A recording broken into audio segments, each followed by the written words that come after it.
So you know how Steven Crowder's popularity and relevance have taken a deep decline after it came out that he was not only abusive and controlling to his pregnant wife, but was also not present for the birth of his twin children, in spite of the fact that he has proudly presented himself as a pro-family conservative. That's the case with all pro-family conservatives, by the way, you know. But in this case, now we have info from Steven Crowder's ex-employees saying that he would expose his dick to them at work and send photos of his dick to them quite frequently, which is very funny. 5 former staff members on Steven Crowder's show, Louder with Crowder, accused the host of creating a hostile work environment that included bullying, erratic behavior including rampant drug use, and most alarmingly, according to multiple people, sexual harassment, Mediaite reports. According to the text messages reviews by the outlet, Crowder sent photos of his genitals to coworkers. He would also allegedly expose his genitals to employees in person so frequently that most of them either laughed uncomfortably or showed outright disgust as a way to give him the attention he sought, as a way to get him to stop. Quote, the more disgusted everyone seemed, the more pleasure he seemed to get from it. It's like he couldn't understand that we weren't in on his joke, end quote, one person told Mediaite. Is this surprising to anyone? This is so on brand for his character. You have to remember that behind every traditional values conservative is a gigantic degenerate who knows that they would have the money and clout to continue raping children and harassing people even if their regime took power. It was the same with every far-right government, like, ever, okay? They would, like, the idea of some kind of morally Puritan leadership, that's not how it works, ever. Authoritarians are the biggest child-raping drug users in the world. Massively so. The funny thing is, and this is shown in the subline of the Daily Mail article, which I like even more than the Mediaite article. Look at this. Steven Crowder accused of sending staff photos of his genitals and flashing male colleagues, quote, when he was in a good mood. The staff said Crowder's childish behavior left them feeling uncomfortable. Louder with Crowder's CEO says anecdotes are taken out of context. And that is so funny to me because I cannot understand what exoneration you could possibly think you're providing to say out of context to this specifically. Because there really isn't any context here that would absolve it outside of somebody directly asking to see Crowder's dick in previous text messages, which I sincerely doubt are there. It's just so funny. Also, isn't Louder with Crowder's CEO his dad? Right? So, unless I'm incorrect on this, hold on, let me just make sure. Because his dad, like, was the one who took him out of that debate, right? CEO of Louder with Crowder. Where does it say that? I'm not sure. Some guy named Gerald? Interesting. Every single faith, family, freedom conservatives like Crowder? Yeah. No, this is like without exception, you know? Do you guys remember? Okay, this is somewhat conspiratorial, but I believe it completely. You guys remember that that disabled Republican fascist, what was his name? Cawthorn? Madison Cawthorn? That was the guy, right? And like Madison, he was like 20 or something. And Madison Cawthorn had been accused of like over 100 people at his university of sexual misconduct, right? And then, you know, he gets into the circuit, and at one point he publicly states, Cawthorn states, like, I'm so disappointed there were Republicans in Washington that are going to like orgies and doing cocaine. And right after he calls out his coworkers for being degenerates, instantly, like, 50 things get leaked about him from within. Like, oh, here's him face fucking his cousin, like, through pants or whatever. Here's this, here's that. Like, here's all this embarrassing shit. Because, like, oh man, Benjamin, thank you. Because, like, all of these guys are, like, nonstop prostitutes, children doing drugs, but they don't want somebody around who's going to call them on it. That's like an instant no. Imagine if you had like a group of friends and you guys, your friend group likes to party, you know, like you like to do drugs or whatever. And then you realize one of the new guys in the group is a narc and will call the cops on people for like smoking weed. You're instantly going to oust that guy. Like immediately you're going to kick that guy out. Because why would you do that? So likewise, like with Madison Cawthorn, they were like, oh, wow, we can't have this guy in. He's going to leak shit, you know, even though he's done the same thing, which is why everyone in his former university is accused him of sexual misconduct. So instantly a ton of shit leaks about him. Very, very, very funny. Barely a conspiracy theory, might as well be fact. Yeah, it's conspiratorial in the sense that nobody from the GOP has come out and said, yes, we held all this information over him and leaked it because he did X, Y, or Z. But it seems like about as obvious of a conclusion you could possibly derive. Crowder's the worst rep the trans community will ever get once he comes out. Yeah, true. Now, people joke about him being trans. Nick Fuentes is trans. Crowder's just gay. Or at the very least bi. But that's not even a conspiracy. There have been people who have worked with him who have said that he's bi. And apparently he's also a chaser. I think Blair White accused him of being a chaser. Though, by chaser, I don't know if she meant that he likes trans women or is actually a chaser, because people, like, misuse these terms all the time. Oh, he even said it? Oh, right. He said he has struggled with bisexuality. That's right. I'm sure. Big Catholic priest vibes. Vosh, Nick Fuentes is an open and explicit pedophile. Don't insinuate that he's a trans woman. Yeah, that's going to be an optical hit for you guys. I'm sorry, you gals. When he comes out of the closet, but just it's pretty much a time bomb. You know, the clock is ticking. This is going to happen eventually. So I'm just saying, get ready, get your talking points ready. The Crowder chaser allegations come from a trans sex worker who claimed he propositioned her for sex while she was still underage. Oh, I didn't know that. I know Blair White had made comments about him. I didn't know that. Well, I mean, obviously he's a pedophile. He's a conservative, a mainstream conservative pundit and content creator. So, I mean, that's pretty straightforward, though. It definitely doesn't help his case to have actual accusations on the board against him. No, I've seen it, Posadas John. You're the actual trans woman in closet denial of so. People, this is the biggest cope in the world. People desperately want me to be trans. Half my audience is trans women. They think, oh, if they can get Vosh, they can get anyone. I'm sorry, folks. My familiarity with your hijinks and terminology is purely down to the fact that you're hilarious and infuriating and very annoying. And as such, you simply cause disproportionate ripples across the online lefty cultural space. You're not getting me, folks. Shark deals with the same issues as you. You have to treat it like a compliment because it's an aspirational thing for a lot of people. They're trying to trans the streamers, folks. After they got, Abigail Thorne, we can't let another one fall. We have to stay strong. We need an egg emote. We really don't. Thank you. Train emote win. We'll get to it. It's so weird. I don't think it's like a real problem in the sense that I don't think this is something that happens often and severely enough to be worth creating discourse. But I can understand feminine guys and masculine girls getting irritated with trans people being like, oh, trans vibes. Or, a femboy shit or whatever. And people being prescriptive about it. Yeah, like Finster. I still think Finster's taking HRT, okay? That's some smooth skin. I stand by that. I don't think Finster's a girl. Yeah, presentation's not the same as gender. Yeah, I just hope people don't, sort of wrap around back to having regressive prescriptivist attitudes towards gender and sex, from the other side of things. You know what I mean? In a lot of femboy communities, the term egg is banned. I guess, here's the thing that I don't understand. If a person is trans but hasn't come out yet or hasn't acknowledged it yet, what benefit do you get from pointing it out to them or from pointing it out broadly?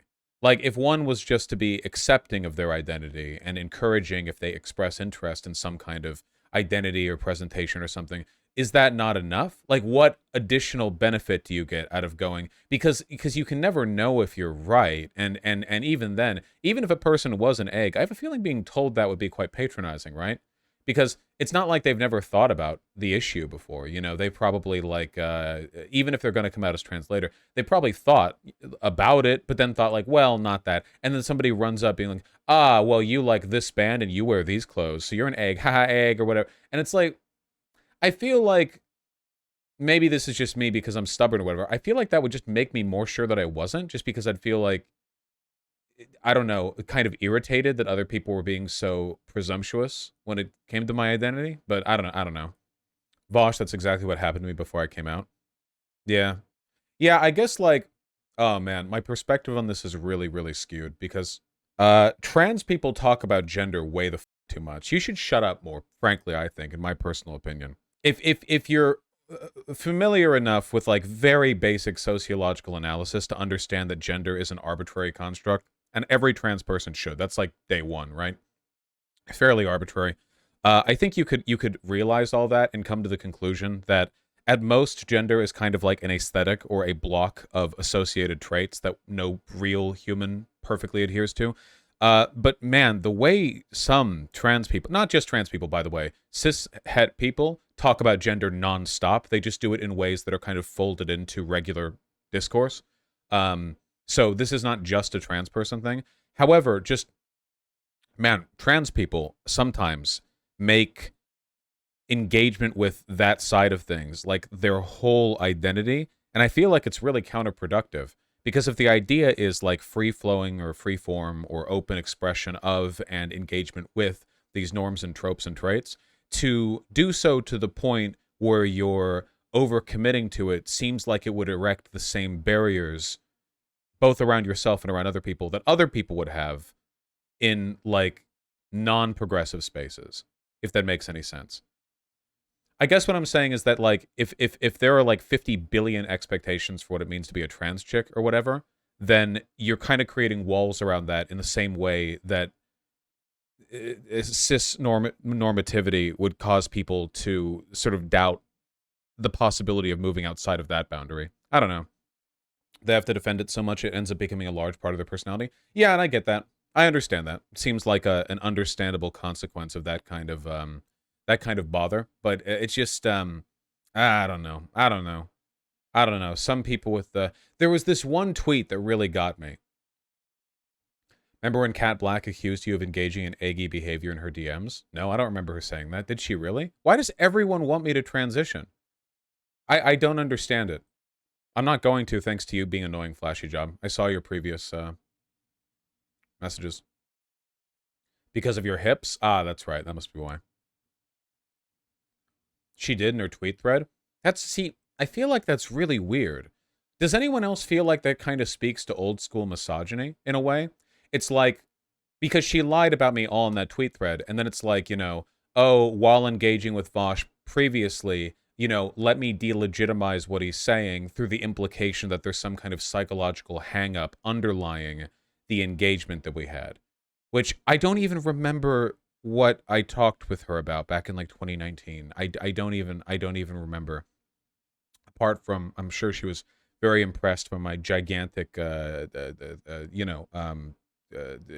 impressive, political opinion validating penis. Besides that, I don't remember anything.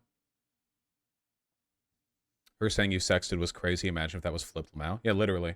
Not to mention, like, she's, like, implied that my dick is not impressive, which, A, body shaming, rude. B, they're public. Nobody's getting fooled. C, I haven't made fun of her body. I can be far... People always think... This is one of those, like, disproportionate engagement things, right? Where people think I'm, like, super edgy and mean. In reality, there are so many things that I leave off the table when I'm engaging with other people who will like scream that I'm an ugly fat pedophile or whatever. I could go so much harder, but I usually don't because I know that statistically speaking, Kat Black and everyone has lower self-esteem than me. So like me body shaming her could ruin her, but her doing it to me is just funny to me, especially because she's trans and I'm not. So there's like more social weight to any kind of attacks on appearance, even if the attacks have nothing to do with transness itself.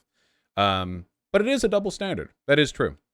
But has your dick been aired live on C-SPAN? Ah, that's true. I have to get on one of Hunter Biden's cocaine-fueled gangbangs so that I can also have a big black censor bar thrown out there. Imagine if you said her tits were mid-Lamau. Yeah, literally, even that. Like that's not even like a trans thing. That's just like yeah. But no, that would be the end of it, right? Here it is if you want to see it. This person does not allow you to see their tweets. This person does not allow you to see their tweets. This person does not allow you to see their tweets. Oh, this? Vosh seemed very triggered by the suggestion he probably doesn't have a superior understanding of trans life to me as a person that lives in it. Maybe it's cruel for me to say, but his reaction felt a bit eggy to me.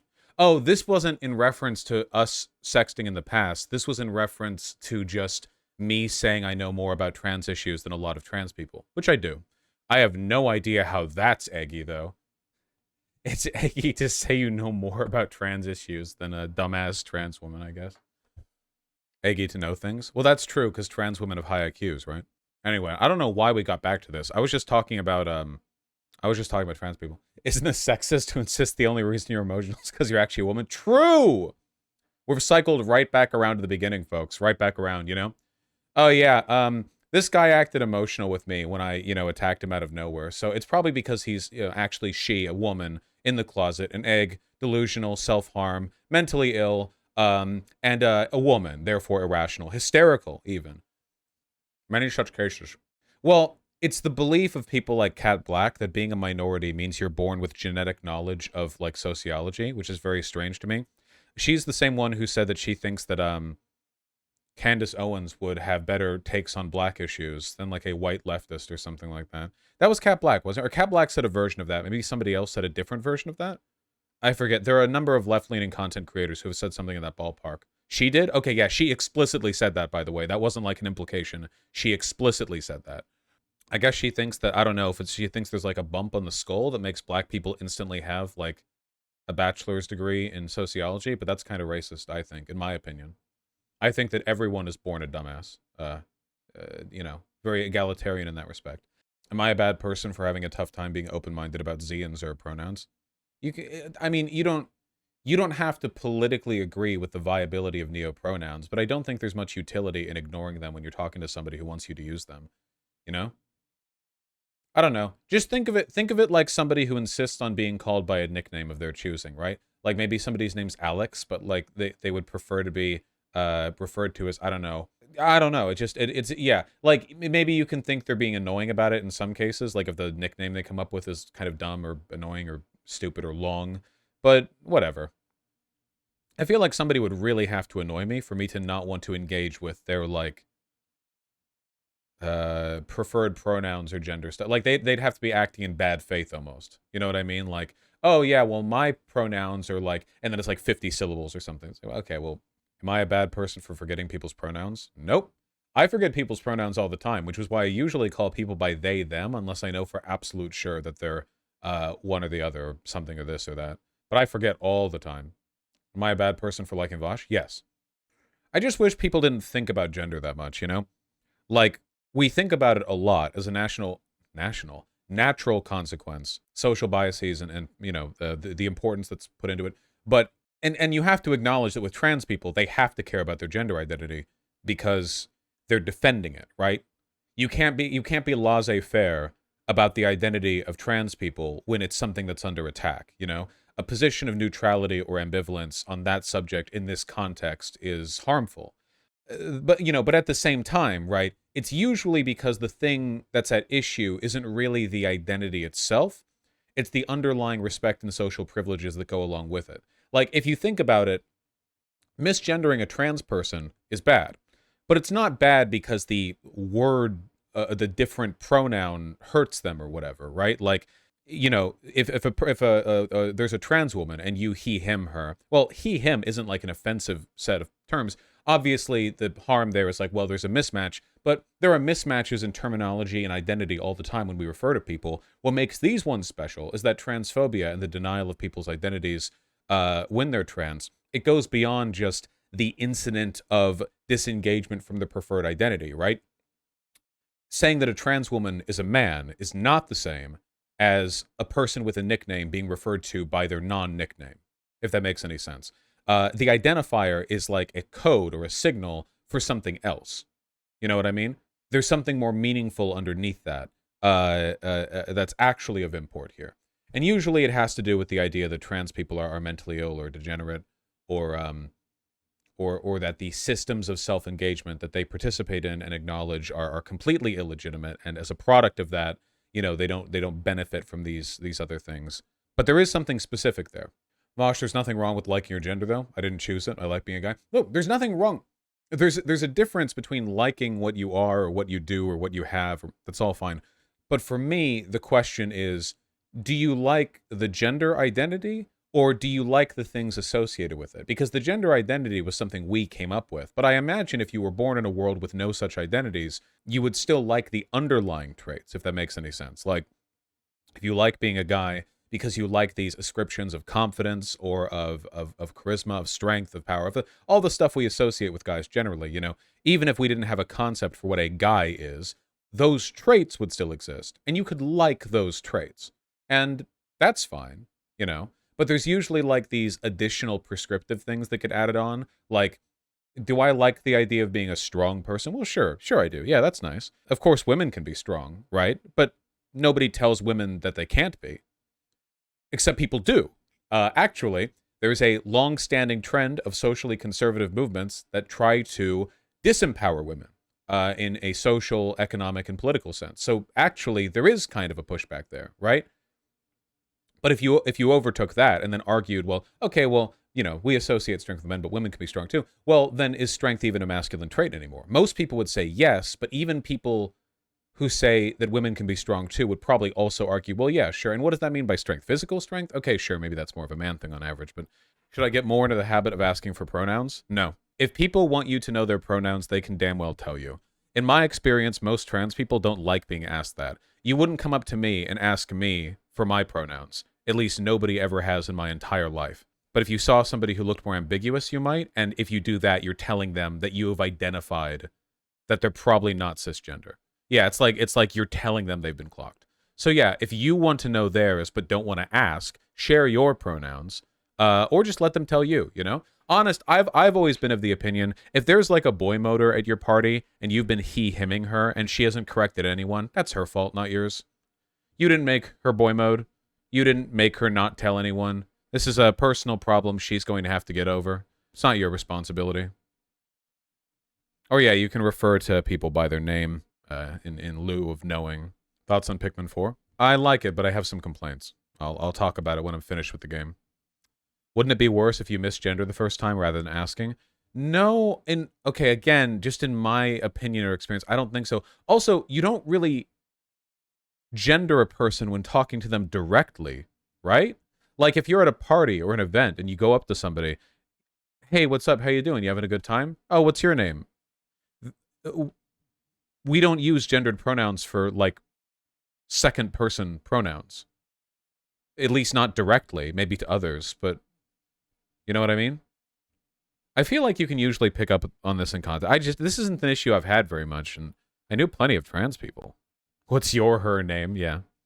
In most languages, you gender people when talking. Well, I'm sure there are careful ways to talk around it, but I'm not an expert in anything but English, so. The don't assume my gender thing was stupid, IMO. I have never seen an actual, in real life trans person say, don't assume my gender. I've never seen that. That whole, like, years and years of that talking point seemed to have been the product of, like, a couple of people back in 2016 and on Tumblr who were being annoying. I've never seen. Everybody assumes people's genders. Literally everyone. It's not socially viable to avoid doing that. Yeah. I've seen it as a joke. It doesn't get taken as a joke. I've never seen that happen.